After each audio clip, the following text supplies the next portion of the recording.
Nandito na tayo sa may Maliksi Street. So dito sa Maliksi Street malamang sarado din to, no?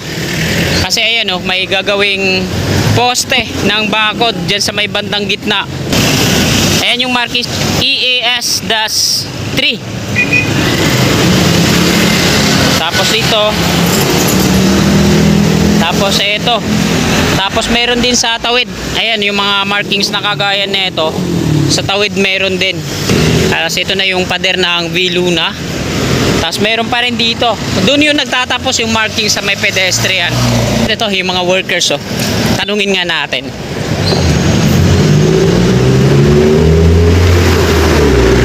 Bossing, pwede magtanong, bossing, yung mga markings na to, sir, para sa fencing ng subway yan. Ayun, empleyado ng Nishimatsu. Sumitomo dun sa 103, di ba? Sa Contra Package 103. Nishimatsu naman dito, Japan din. Ito sa kabila, sidewalk na yan, hindi niyo sasakupin.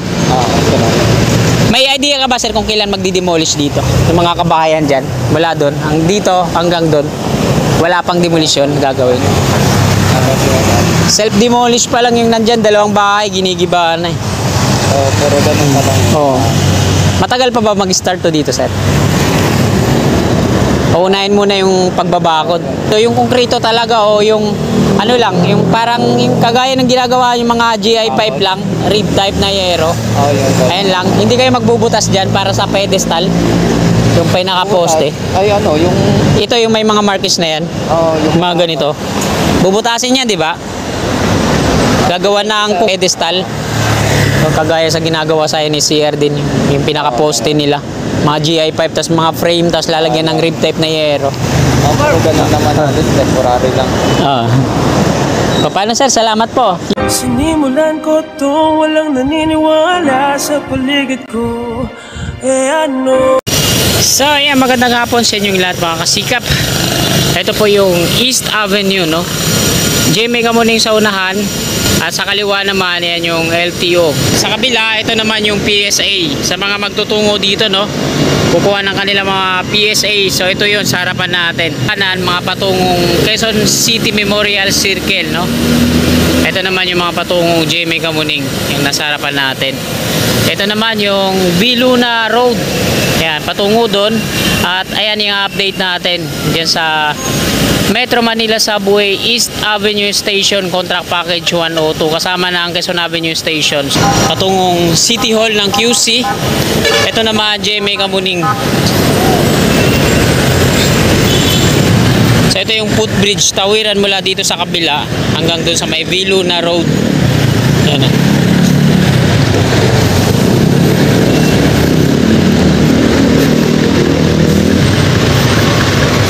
Galing tayo kanina dun sa tawid.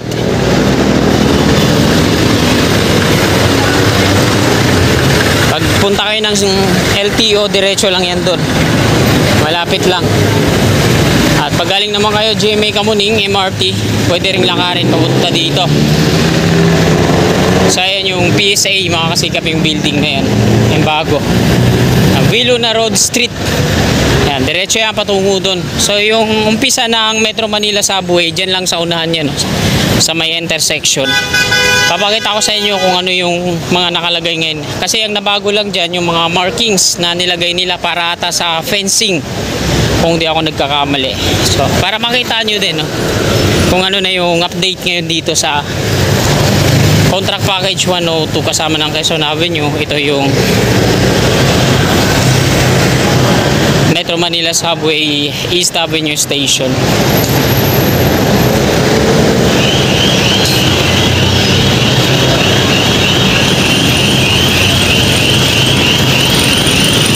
Pagpasensyahan nyo na yung video natin. Medyo magalaw kasi wala pa akong pambili ng gimbal.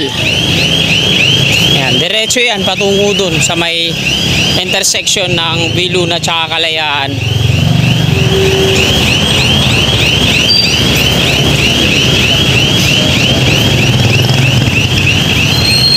So dito din sa part na to, pag rush hour, matraffic yung mga lumalabas dito.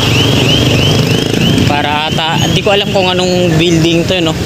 Pagkaalam ko parang mga attorney ata to dito, yung mga nag-opisina. Kasi may mga flag dito sa government yan.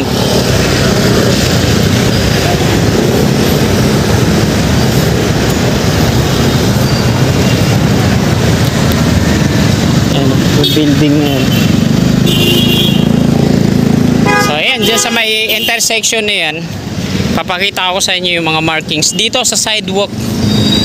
Naglagay sila ng mga markings dyan, palatandaan. Sigurado ako, no? Fencing yan, yung mga markings na yan doon sa unahan.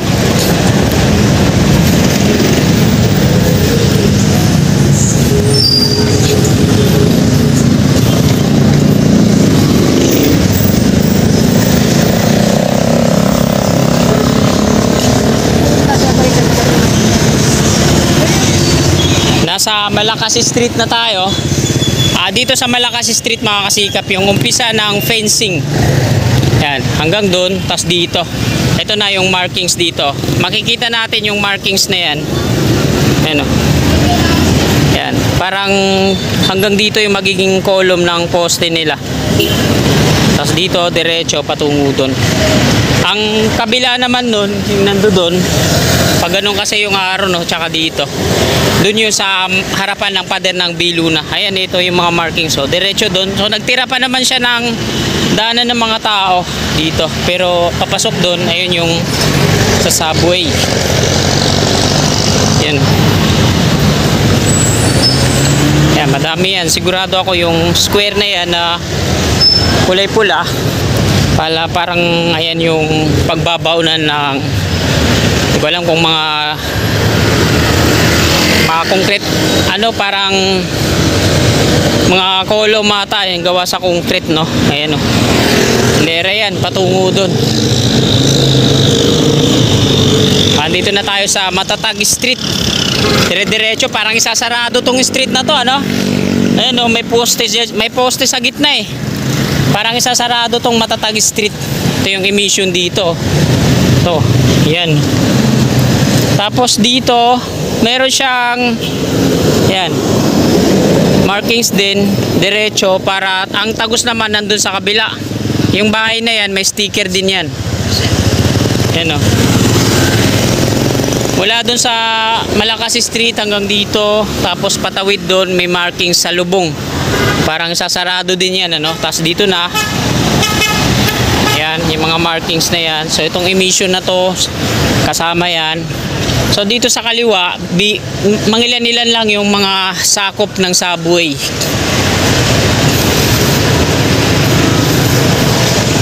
Yan. Karamihan dito yung sa kanan, yung magiging ano, yung sasakupin na ang bakod ng subway patungo dun sa Biluna Hospital. Ayan, ito 43P yung markings. Tapos dito naman sa tawid 33. At ito na yung Papang-Akit Street. Ayan, yung mga markings lang dito. Sila, yung mga gumawa dito, yung parang mga surveyor eh, nung naglalagay sila dito ng mga markings na yan.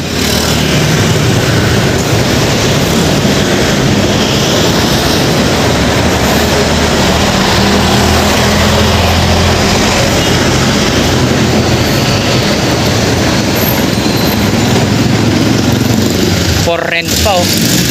Mangungupahan ka pa ba dyan? Didemolish na nga ito. Pwede pala magsanla dito motor. Pawn shop. Yan. So dito naman sa Mabilis Street, ito yung mga markings. Yan. Tapos merong 00. Tapos ito na. Ayan, Mabilis Street po yan mga kasikap. Dito yung bahay na sa may kanto eh, inuumpisa na nga i-demolish eh, no? Yan. Dinidemolish na to dito sa may Mabilis Street. Ayan yung mga sticker oh, ng subway. So yung kulay pink. Ayan, kulay pink. Ayan yung sticker ng subway. Ayan oh. Bali yung mga bahay dito sa kanan nabili na to.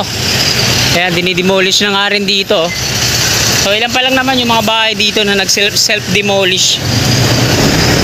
So yung ano na yan, yung clinic na yan, clear bridge, hindi na maapektuhan yan, no? Walang sticker eh, dito lang sa tawid eh, no? Mga markings.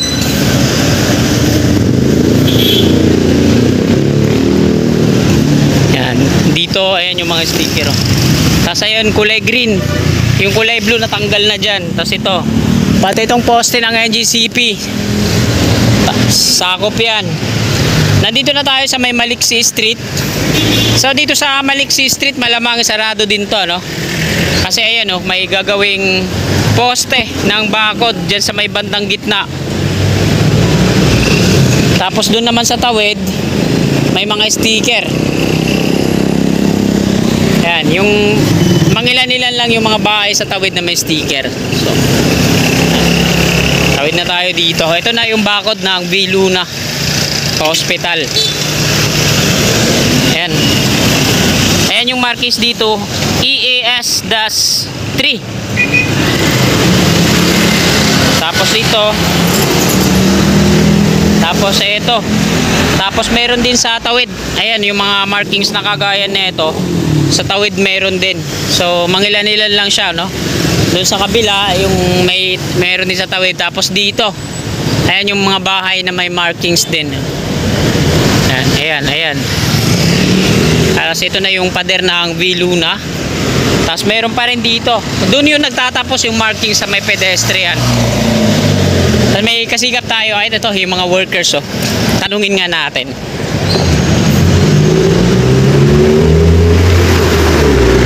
Bossing, pwede magtanong, bossing, yung mga markings na to, sir, para sa fencing ng subway yan. Ayun. Tawag kayo ng ano, sir, empleyado ng yung gumagawa dyan. Nishimatsu, hindi sa Sumitomo dun sa 103, di ba? Sa Contra Package 103. Nishimatsu naman dito, Japan din. Alright. Ano yung dito, sir? Hanggang dito lang yung pader. Dito sa kabila, sidewalk na yan, hindi nyo sasakupin. May idea ka ba, sir, kung kailan magdi-demolish dito? Yung mga kabahayan dyan, mula doon, dito hanggang doon, wala pang demolition gagawin.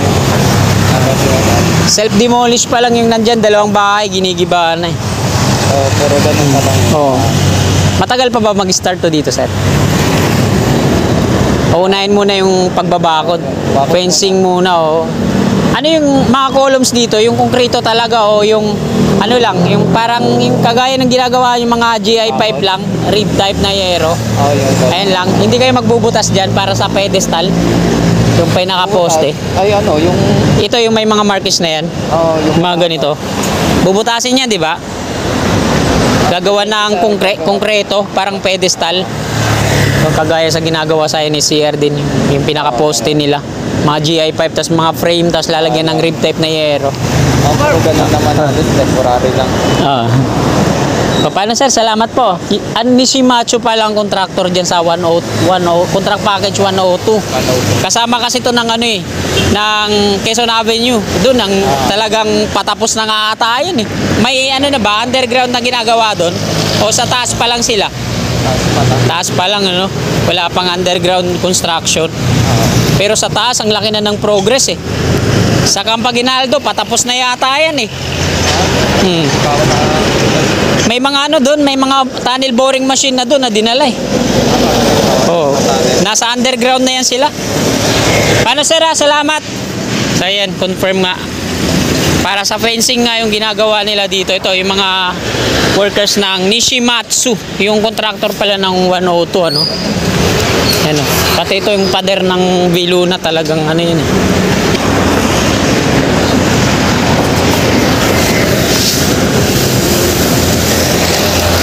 So, ayan mga kasikap, hanggang dito sa Mapagbigay Street yung sa subway. Ayan yung last na ano nila na markings. Ito. Ayan. Hanggang dito lang yung markings ng ano ng fencing nila. Ayan, meron din sa tawid, dito yung Mapagbigay Street, diretso na yan patungo doon. Ayan, nag-stop na sila, hanggang dito lang yung pag-markings nila ulit. Parang yung mga markings nung nakaraan, inano lang, pininturahan ulit para maging clear. So yung structure na nandito, yung ginagawa, batay sa sinabi niya, hindi na daw ito sa subway. Ayan, structure yan dyan sa mga ginagawa sa loob V Luna Hospital. Ayan. So ayan, bago tayo mag-end ng ating video, ayan, kunan ko po muna ulit. Ito po yung V Luna Street o V Luna Road. At ulitin ko lang, pagkasabi niya kanina, yung structure na ginagawa dito ay para na to sa V Luna Hospital, hindi na po sa subway. Bali, ito lang siguro yung sa kanila patungo doon. So wala pang mga demolition na sinasagawa dito. Matagal pa yun, sabi ng napagtanungan natin. So shoutout po sa mga kasikap natin na laging nagtatanong kung ano na yung update dito sa East Avenue Station ng Metro Manila Subway Contra Package 102. So ayan, maraming salamat, magandang hapon at God bless po sa ating lahat. Sulatan ko lahat ng mga blanco